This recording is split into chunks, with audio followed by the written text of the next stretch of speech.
Hey, what's up, guys? It's your boy, Barlitos. I just got a new job at KHOU. I'm their new live reporter, and today I got a special report on a really interesting country that all of y'all should know about if you pass 9th grade geometry. Geometry? Sorry, I meant geography. Today we're going to be looking at Spain. One of the really cool things about Spain is that their main language is actually Spanish. You see, I know this because I have a PhD in linguistics.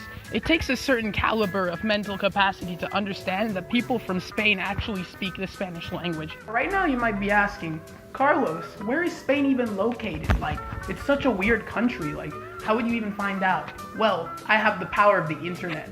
Check this out. I've used the supreme powers of my computer science degree to locate Spain's position on a map. I was able to triangulate their exact geographic position. Look at that. You see that thing that says Europe? That's the continent. And Spain is next to France and Portugal, which are some like other smaller countries. So yeah, pretty cool, man. Now that we know what Spanish language is and where it's located, I'm sure y'all want to know some culture, right? What do you think, Carlos? Guess he's not very talkative today.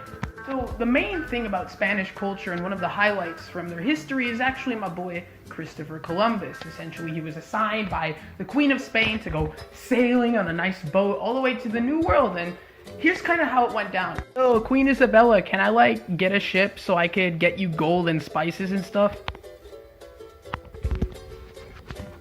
Okay. Because of this, there was just a wave of exploration. So many different explorers went out and actually charted out lands in the New World, conquering land for Spain. One of those people was actually Hernan Cortez. Here's a little summary of what he did.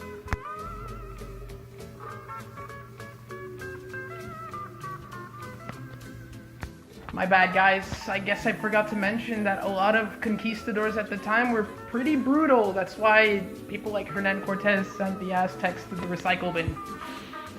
Now though, Spain is actually a great tourist spot to check out, very friendly people, and a lot of interesting museums to check out. Since they have a lot of cultural history from the medieval and Renaissance area, there's a lot of cool museums and buildings that you could check out. Several castles that they'd actually call castillos. But I'm getting off track here. The whole purpose of this nice little news report is we're going to be assessing the population of Spain today. And in order to do that, I'm going to be transferring to my supercomputer technician, Bratislav. Hello guys, it's me Bratislav, working for KHOU. I'm your computer specialist. So today we're going to be looking at Spain. It's actually a very interesting character, Isabella, okay? We're going to start the game. What's great about covering a natural wonder... Queen on, your people greet and welcome you. Wait a minute, I'm not supposed to be playing video game, I'm supposed to be going for interview. My bad guys, let me put this away. Okay, hello guys, so here is a very basic chart, okay? It basically shows the population of Spain starting from the year 1910 all the way to 2010. And using some advanced algebra skills, I was able to determine the growth rate in between each decade. This is the equation that we used at our studio to model the population growth of the decades here. So as you can see, it models a population equation with the rate being 0.00855. With that finished equation, I was able to graph this in Excel. It essentially shows the different decades in each point and also shows the line of regression using this equation that we formulated. Well, that is all I have for you today, Barlitos. Now give us the history and tell us about this data. Goodbye guys, I'm going back to my video game. Oh, welcome back, guys. Alright, so now we're going to be assessing some of the weird population changes in Spain. We can do this through some pretty accurate historical analysis. First, 1910 and 1920. What happened? Well, let's just say that there was some sort of flu. A Spanish flu. So people got really sick and just...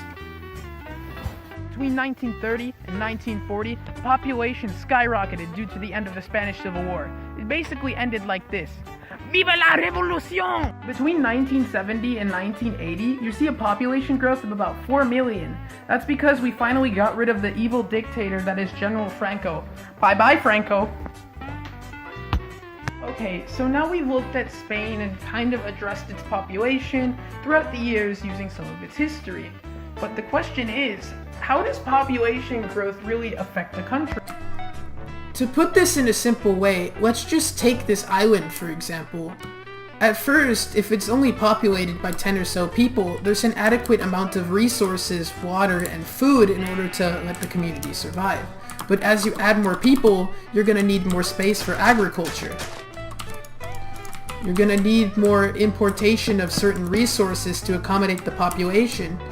And not only that, but more people means more expenses to cover. You're gonna end up taxing more people and importing more products from other countries. And you're gonna have to be able to have the infrastructure to support that. Just keep that in mind when you're experiencing population growth. Now, again in a more serious tone, the model that we use to actually determine population growth is not very accurate. According to this article from The Guardian, Spain's population is dropping heavily, and that's because there's such a high life expectancy in Spain.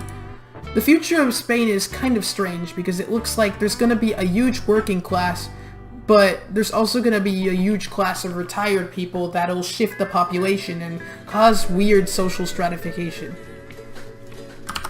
Well, that's all I got for you today. Thanks for listening to my special report and dealing with my very, strange sense of humor.